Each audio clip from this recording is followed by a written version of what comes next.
Good morning. Welcome to the People Pleaser Support Group, where we hold space for each other's healing journey in a way that honors each other's lived experience and encourages each other's recovery.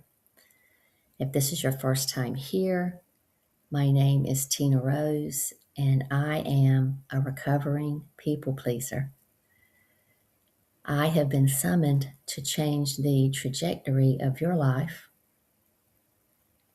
by coming on making daily videos to share real life practical examples of healing opportunities, healing from people pleasing, and ways that I listen to my intuition and ways that Spirit, God, the universe, the higher power communicates with us on our healing journey or to guide us into our healing journey.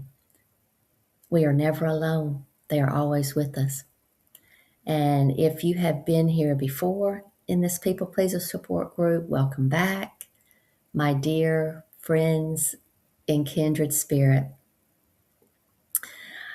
One of my goals is to be myself up here on this video so that people can get to know me and trust me, because I am here to help you alchemize, heal and alchemize your childhood trauma and that old programming.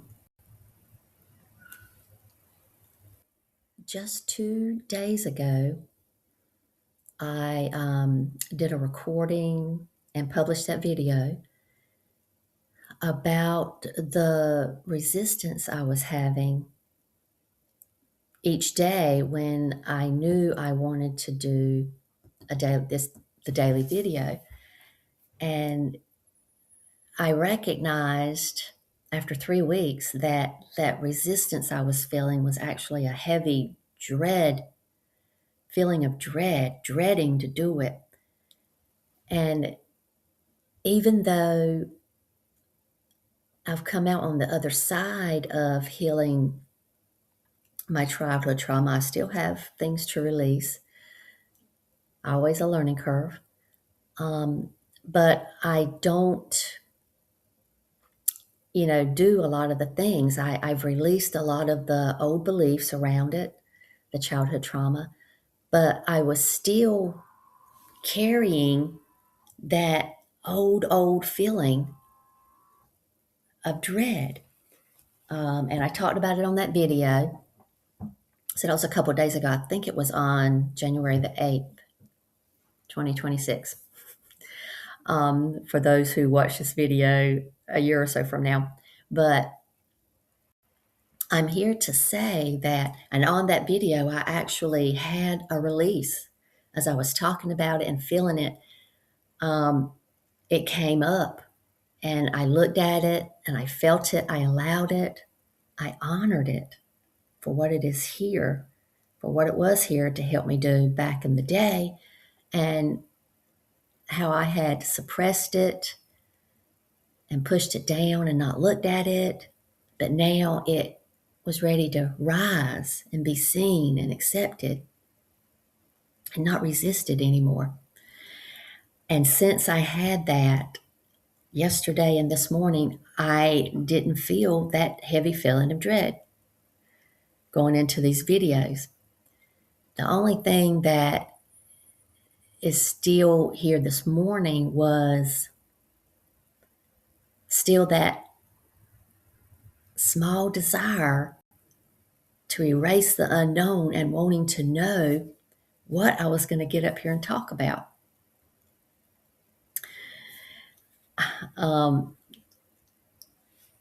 And so that is it's just coming through now because I had no idea. I finally just said, turn on the computer, Tina, and see what comes out. Do the intro and see what comes to your mind, because that's how spirit works. Spirit, as in our friends that help us in high places, the ascended masters, our guardian angels, the archangels, our galactic friends, whoever it is, our high frequency friends. We are never alone. They're always here helping us, putting information, putting the ideas in our head. It is our job, as we are planted on this earth as a human being, to be aware of what they're giving us, to actually allow the receiving of the information.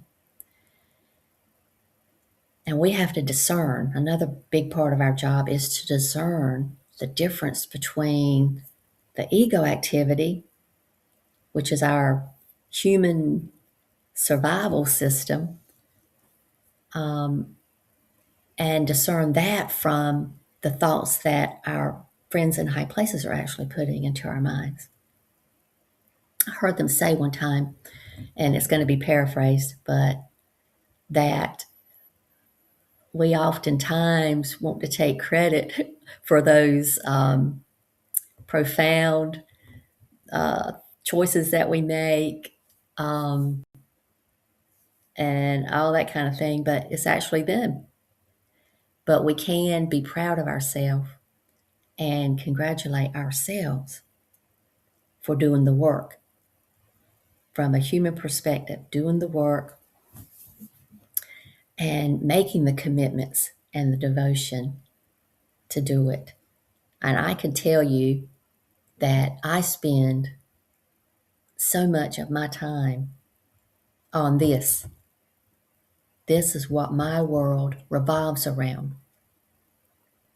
Even when, after a 2-year sabbatical and clarifying my mind and healing, doing a lot of healing work, that was my full-time job, and I worked overtime.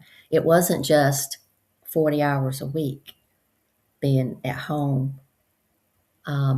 I was, every waking moment was dedicated to working on myself, that personal development, the healing that I had to go through, the clarity that I had to maintain, to look at every single thing to a point of being exhausted at times. But it was a 24/7, because, and I mean, it was literal for me, my devotion to this personal development and doing all these things. I didn't go anywhere. I didn't do anything that would cause a distraction. I didn't go shopping to fill empty time, or if I was bored, I didn't get bored, but I didn't do things. I didn't go hang out with friends because I didn't have anything else to do. All I did, and this is literal, for more than 2 years, before the 2-year sabbatical started, I had committed to, um, the only thing I did was gas and groceries. That is basically all I did, gas and groceries. And all of my energy, all of my mental capacity, and endurance went into this personal development 7, because every waking moment I was working on it. And when our eyes close and our body falls asleep, that spirit leaves this body and goes to do more work in the realms of the absolute with our friends in high places, to get help, to talk about what's happened, to talk about what's going to happen in the morning when you wake up and all during that day. And everything revolves around our little world, our experience, and the whole world is conspiring to make it happen. So that felt good. When, after that 2-year sabbatical, where I was working 24/7 on myself, and it was time for me to go into that job that had dropped in my lap. Spirit dropped this job in my lap for me to go through the real life experiences to put what I had learned into practice. And it was really working on it from day one. Okay, I'm being guided to talk about this, so it's coming in.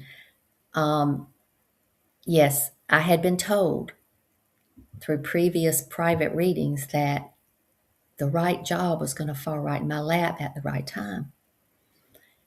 And at that point, it took a year and a half after that was said and confirmed to me. It took another year and a half, but it did. And I had been feeling like a little antsy about it because I had been feeling like it was time, that I was ready, and that it was getting ready to happen. And it did. And I was like, no way.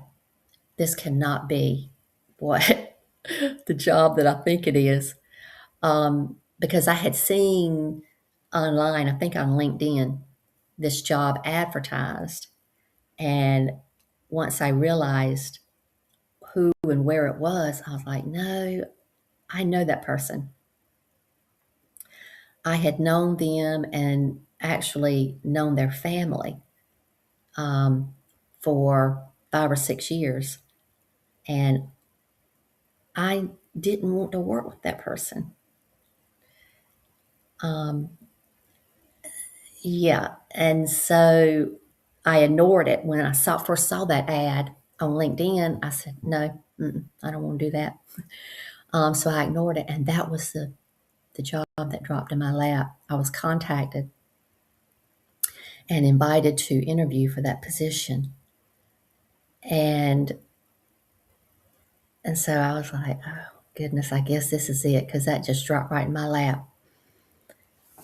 And yeah, I was the perfect one for the job. But when I went in for that interview, it was already starting to happen.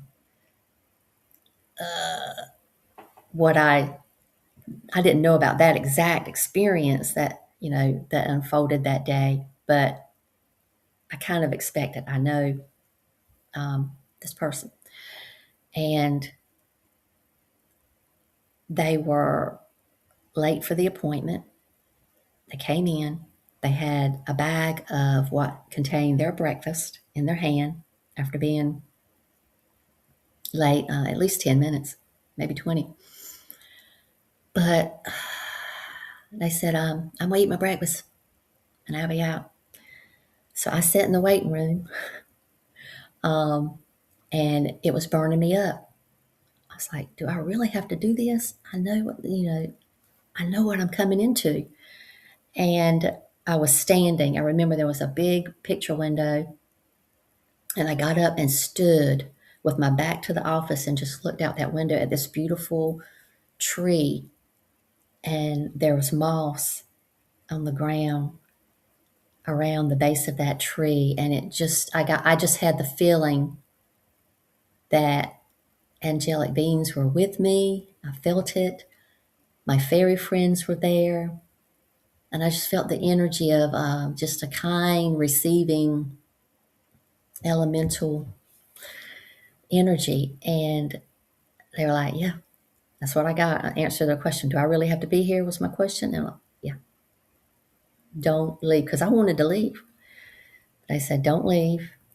And long story short, I stayed for the interview. I got the job. And so it's just another way for me to be an example for you to see that everything happens for us. Those are my famous last words. Everything happens for us to grow and expand closer to our true self. So be awake, be aware, be ready, and don't discount the things that you receive. That's what I did a lot of the times before I started dedicating myself to listening to my intuition. I would get things and know it and feel it right off the bat that it was, esoteric, and that it was information for me. But before I started devoting my time to listening to my intuition, I just didn't really know how to incorporate it into my daily life. No one else around me ever did that.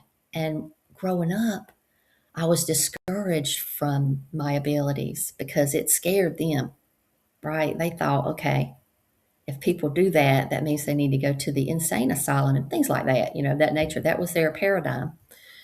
So that's what I grew up around, dismiss it. And so when I first would get all these things would happen in my daily routine, and I would notice it, but not really do anything with it. I wouldn't take it any further. I didn't know. I needed to develop that spiritually. But once I did, commit verbally and intentionally and in my heart, I said, I am going to learn to listen to my intuition. Then that's when things started unfolding. And so I'm going to fast forward that. That's what I'm being guided right now to today.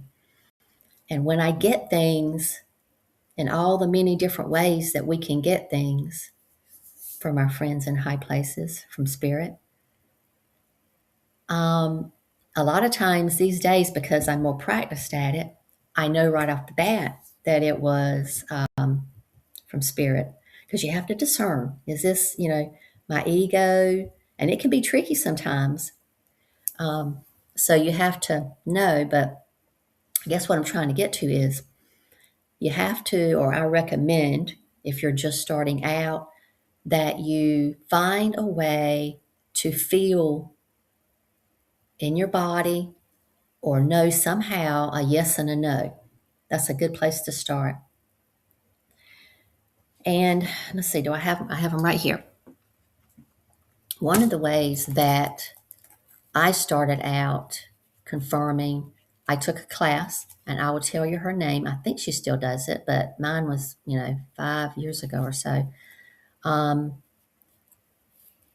How to channel or something like that. And it was by Kristen Davies. And I think the last time I came across her doing that, it seemed a little different. She had changed the format of it. But back in the day, when I first was guided to take her channeling class or workshop, I loved it. It was just so laid back and fun, and you got to know everybody in the community that was taking the class. But that really helped me a lot. And she recommended that we get a deck of oracle cards. And in this particular deck of cards, it was a good deck to start with. She had been divinely guided to recommend this deck. But I took 9 of the cards out of the deck and have been using them ever since. And this is my yes and no deck. There's a no, and then you have a yes, and then a hell no, and there's a hell yes. You have unlikely. I think I mirrored the screen, so you should be able to read it. There's something better. You don't need to see all these, but choose a new direction. But what I ended up doing with these cards while I was taking that channeling class, and basically it was learning to listen to your intuition, learning how to do that. But so she was guiding us. The way she did it was she would spread the cards, right? Spread them out so you can pretty much see each one. And at the time, I was using the whole deck, and I had the whole deck out there. And for the very first time that I used the technique that she was teaching, she said, just hover your hand. Here's the cards. Hover your hand slowly over the deck of cards, and allow your finger, and in my case, the index finger, to go to the card that answers the question. Or, whether the question is, just show me what I need to hear today.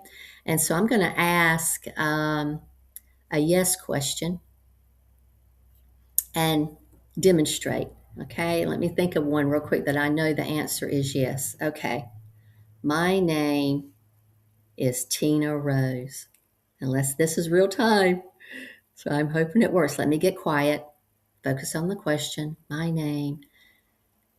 Oh, okay. I need to ask it as a question.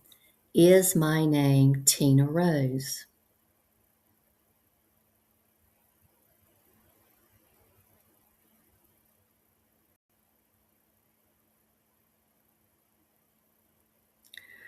Okay. And a lot of times when it lands right in the middle, it's usually the one right on top, but I will separate the cards. Ah, there was one underneath. So all the more reason. Is my name Tina Rose? And I'm going to reshuffle. And so they're separated. And then I'll say, is my name Tina Rose? And I'm hoping to Jesus that this is a yes. I'm not going to look at it. And there it is. Not yes, but hell yes. This is right. I mean, you saw me do it real time. I didn't know which card was under there.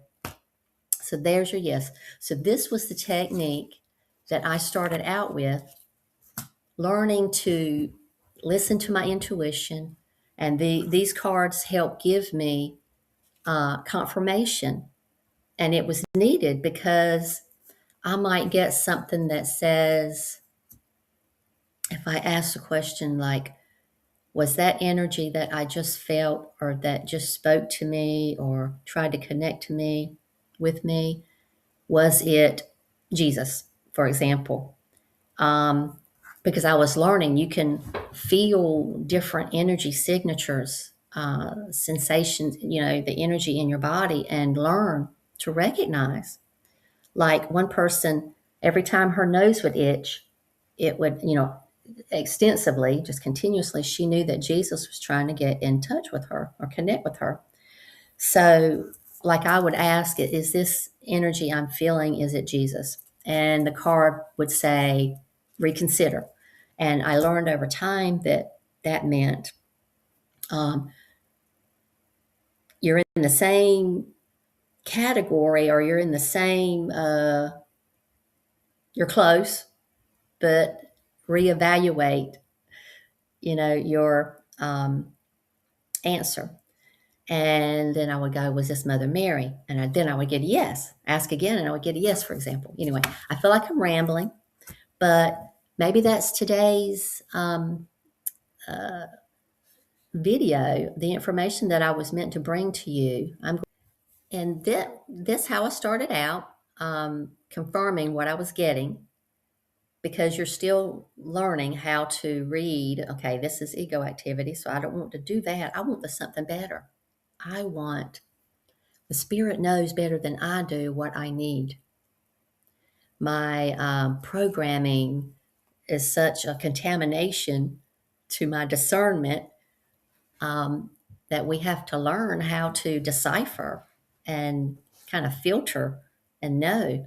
So then, as I got better at using the cards and discerning on my own, I then began, after a few years, to practice the muscle testing in my body for my yes and no's.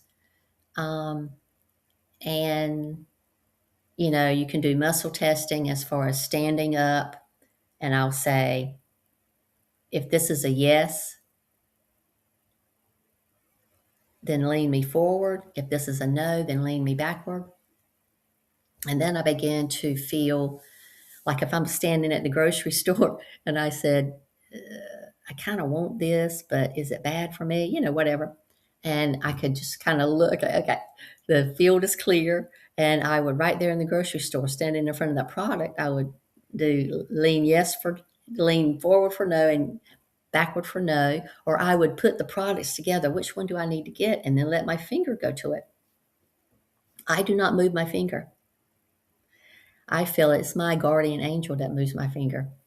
But because he is one that my male guardian angel that I ask a lot. His name is Valinor. And I ask him, Valinor, help me. guide my finger to the card that has the right answer. That's going to help me understand this. So I was going somewhere with it, and then I got distracted on my guardian angel. And he's helped me so much. Call on your guardian angel to help you. Yeah, and I even, when you feel like you're at the end of your rope and you just can't, you don't know what to practice anymore, whatever, give your guardian angel permission to intervene with whatever it is. Now this is coming in. How long have I got? So I'm into about 25 minutes at this point.